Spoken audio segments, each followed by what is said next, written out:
当提到中国历史上的女性权力象征时，许多人第一个想到的可能是慈禧太后。道光15年，1835年11月29日，慈禧生于北京。她是满洲镶蓝旗人，其父叶赫那拉惠征曾任安徽宁池太广道。咸丰2年，即1852年2月，17岁的慈禧经选秀入宫，赐号兰贵人。1854年2月2日，晋封一嫔。1856年3月23日，生下咸丰帝唯一的皇子载淳，即同治皇帝。母凭子贵，晋封义妃。1857年正月初，晋封懿贵妃。从此，她在宫中的地位仅次于咸丰帝的皇后钮钴禄氏，也就是东宫慈安。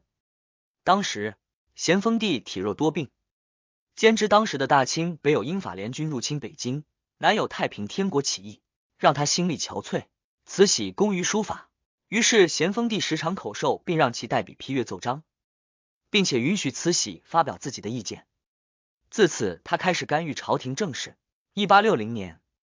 英法联军攻入北京前，慈禧随咸丰帝逃往热河避暑山庄。咸丰帝即将出逃时，慈禧极力谏阻，忤逆了咸丰帝的意志。到达避暑山庄之后，肃顺乘机劝说咸丰帝像汉武帝赐死钩弋夫人那样杀掉慈禧。咸丰帝如需不忍，没有按他的意见办。但是慈禧已声势大减，诸所钻求，不敢轻诺了。1861年8月，咸丰帝在热河去世，临终前将怡亲王载垣、正亲王端华、景寿协办大学士尚书肃顺、穆英、匡源、杜汉、焦佑营8人任命为赞襄政务王大臣，辅佐同治帝载淳处理朝政，又给皇后和皇太子2枚代表皇权的印章，由皇帝生母及慈禧代管，希望他们相互牵制。咸丰帝死后，皇子载淳即位，定年号祺祥。慈禧与皇后钮祜禄氏并尊为皇太后，故命8大臣企图专权，权力欲极强的慈禧非常不满，于是联合在京主持和谈的咸丰帝的弟弟恭亲王奕，利用帝后和咸丰帝的子宫回京的机会，发动辛酉政变，设计逮捕了8大臣，判处怡亲王载垣、正亲王端华自裁，肃顺斩立决，其他人革职，亦被封为议政王。1861年12月2日，改年号同治。两宫太后御养心殿，垂帘听政。执政初期，他在议政王奕的辅佐下，整饬吏治，重用汉臣，依靠曾国藩、左宗棠、李鸿章等汉族地主武装，又在列强支持下，先后镇压了太平天国、捻军、苗民，缓解了清王朝的统治危机，使清王朝得到暂时稳定。出于维护封建专制统治，他又重用洋务派，以自强和求富的方针，发展一些军用、民用工业，训练海军和陆军，以加强政权实力。客观上对中国的近代化起到了一定积极作用。这一时期，国内起义被平定，2次鸦片战争暂时满足了列强的贪欲，外交上没有吃大亏。洋务运动后，清王朝的军事实力有所提高，工商业有了初步发展，被称为同治中兴。1872年，载淳已17岁，慈禧不得已为他选后。次年，两宫太后卷帘归政，但同治帝亲政后仍难摆脱慈禧的干预。慈禧为了享乐，授意同治帝修缮圆明园以供其居住。同治帝也想趁此机会让太后离宫居住，以摆脱慈禧干预朝政。然而当时财政紧缺，圆明园又残毁严重，修复耗资甚巨。同治帝坚持开工，引起一等王公大臣多人反对，同治帝竟将他们全部革职。慈禧出面制止了同治帝这一决定。1875年1月12日，同治帝病逝，慈禧立他的侄子兼外甥4岁的爱新觉罗载湉为帝，改年号为光绪。两宫太后再次垂帘听政。1865年至1870年，中亚浩瀚韩国侵略者阿古柏侵入并且窃据了新疆大部分地区。1871年，沙俄出兵占领伊犁地区。1875年，慈禧采纳陕甘总督左宗棠的建议，出兵新疆，收复新疆。1881年，中俄通过谈判，中国收回伊犁大部分地区。1881年4月8日，慈安太后暴崩，卒年45岁，官方说法为脑溢血，民间野史认为是慈禧所害。1883年，中法战争爆发，战争持续至1885年，双方在军事上互有胜负，但以慈禧为首的清政府却主张乘胜击收，与法国签订了中法新约，又使法国获得了不少侵略利益。期间，慈禧于1884年4月8日发动甲申议书，将以恭亲王奕为首的军机处大臣全班罢免，开始西宫独裁。1889年2月，光绪帝大婚，名义上由光绪帝亲政，慈禧又训政了数年。在训政结束后，朝内一切用人行政仍出其手。1894年，醇亲王借慈禧60寿辰拟在颐和园寿贺。仿康熙、乾隆年间成立，自大内至元、陆所经，设彩棚金坛，举行庆典，挪海军经费，善修颐和园，布置典景，广收贡献。是年，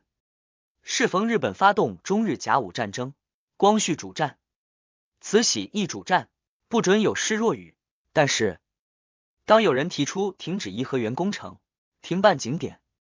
移作军费的时候，慈禧却大发雷霆，说出了今日令无不欢者，无意将令彼终生不欢之语。后来，清军在朝鲜战场上接连失利，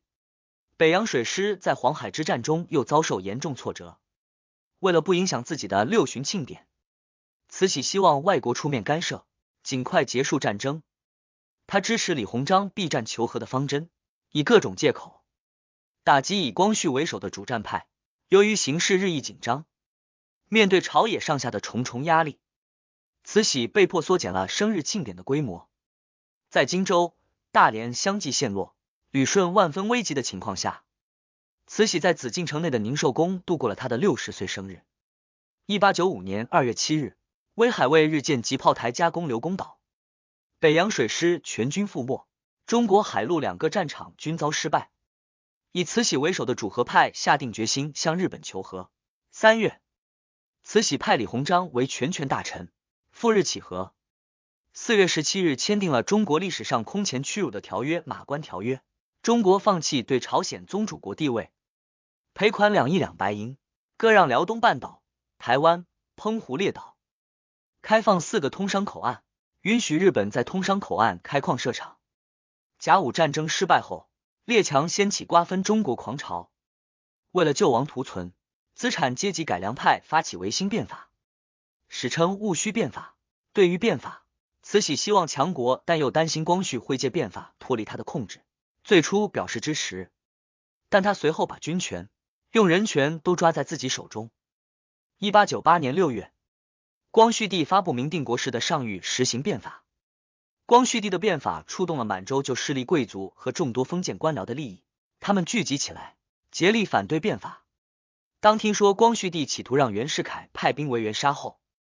杀死荣禄时，慈禧等人发动戊戌政变，拘禁光绪皇帝，并处死了谭嗣同等6人。戊戌政变后，中国北方兴起义和团运动，慈禧最初主角，但镇压屡屡失败，义和团迅猛发展并进入北京。慈禧希望剿抚并用，区别对待义和团，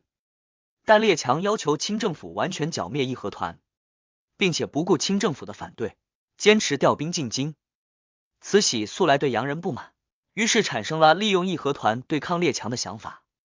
对列强宣战。慈禧的决定遭到了刘坤一、张之洞等地方督抚的反对，他们联名电奏清廷，力主剿灭义和团，并与列强订立条约，实行东南互保。慈禧一方面要求各省将军督抚认真布置战守事宜，继续利用义和团围攻使馆，抗击八国联军；另一方面，他令荣禄前往使馆慰问各国使臣，又分别致国书于俄、英、日、德、美、法等国元首，请他们出面排难解纷，挽回时局，并将两广总督李鸿章调任直隶总督兼北洋大臣，准备与列强谈判。但是八国联军并没有停止进攻。1900年8月14日，八国联军攻入北京。次日凌晨，公子进城东华门，慈禧带着光绪帝、皇后等人逃往西安。另一匡，李鸿章为全权大臣，与列强进行谈判，把战争的责任推到义和团身上，下令对义和团痛加剿除。1901年2月14日批准议和大纲，并发布上谕，表示要量中华之物力，皆与国之欢心。同年9月7日与11个帝国主义国家签订了辛丑条约，规定按照当时中国人口的数量赔款 4.5 亿两白银，39年内赔款 9.8 亿两白银，承办主战官员，拆除大沽到北京沿线所有炮台等。同年10月6日，慈禧发卒数万人，带行李车3000辆，从西安出发，出潼关经河南，直隶，历时3月。1902年1月8日回到北京，为了维持统治，改变自身守旧无能形象，慈禧太后在西寿期间宣布实行所谓的新政，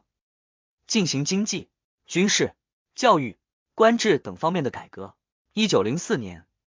日俄战争爆发，其陆上主战场正是在中国东北，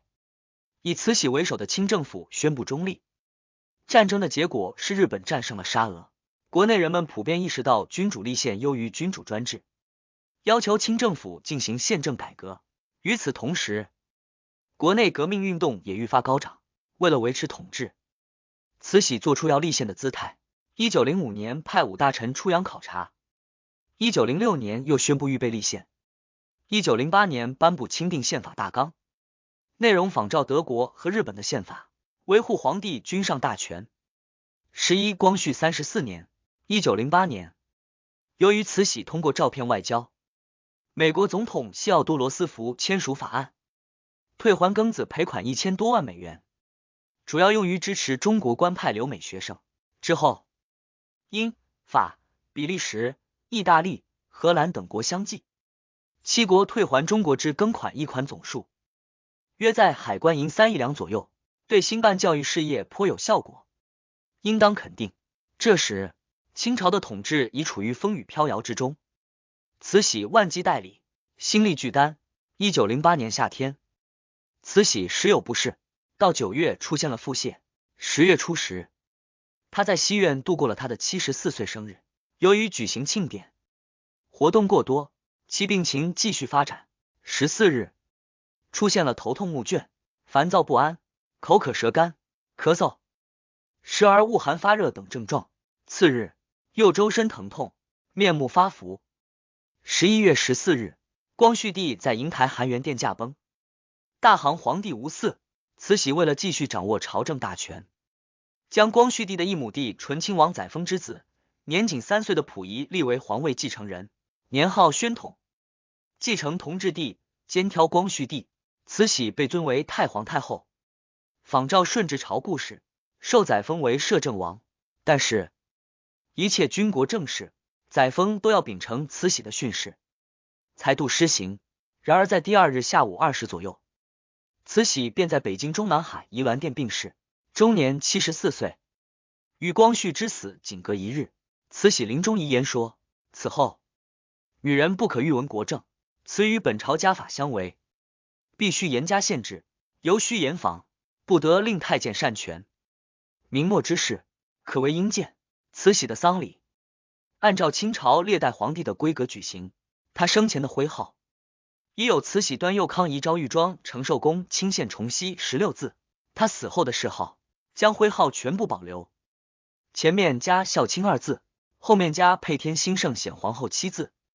史称孝钦显皇后。其谥号共22字，谥号长度超过清朝开国皇后孝慈、本朝孝德、孝贞2位正宫皇后，为清代及中国历代皇后之最，也超过入关后满清所有皇帝的谥号。宣统元年1909年10月初4，葬于河北省遵化市滹沱峪定东陵。慈禧的一生经历了从1840年至1900年帝国主义侵略中国的5次战争。第一次鸦片战争，她还是一个5岁的孩子；第2次鸦片战争，她已是咸丰皇帝的懿贵妃；以后的中法战争、中日甲午战争、8国联军入侵，她则是清王朝的最高决策者。从慈禧的主战与求和，可以看出慈禧与帝国主义关系的变化。慈禧一生中领导过2次改革，第一次是洋务运动，第2次是清末新政。前者是物质层面上的变革，后者是体制层面上的变革。甚至慈禧在中国历史上首次推出君主立宪制，并列出了一个为期9年的时间表。1909进行省咨议局选举，1910年资政院开院，1917年召开国会，实行宪政。值得注意的是，清末新政中的君主立宪、仿效日、德等国推行，仍然保留君主很大的行政权力。另外，慈禧还利用美国的部分庚子退款，在清华园修建清华学堂经清华大学，利用其余的退款建女学、新学等。除了兴办女学，还提倡废除延续了近600年的缠足陋习、满汉不能通婚的政令，以及禁止吸鸦片。曾担任陆军部大臣穆尔察铁良幕僚的运保会曾道，慈禧太后之为人，英智而多智谋，对满汉大臣能恩威并用，全部旁落，绝非一般妇女所能及。蔡东藩《清史演义》说，独信用曾国藩，实为慈禧之着实，必以重任，言听计从，足能削平大难，勘定东南，清之不亡于洪氏。慈禧与有立焉。据宣统帝的英文老师庄士敦在著作《紫禁城的黄昏》中的记述，英国的维多利亚女王曾说，慈禧比我强多了，我只是一个既不伟大也不渺小的人。慈禧所处的历史背景和社会环境都对她的形象产生了深远的影响。在她的统治时期，中国正处于半殖民地半封建社会的转型期，面临着外部侵略和内部动荡。他的政治决策和文化成就不仅是对这一历史背景的回应，也是他本人智慧和才华的体现。慈禧的统治在限制了中国的政治和社会进程，但他在近代中国历史和文化中的地位和影响也不容忽视。他的故事和形象成为了中国历史和文化中的重要元素，也是对人类社会发展的宝贵贡献。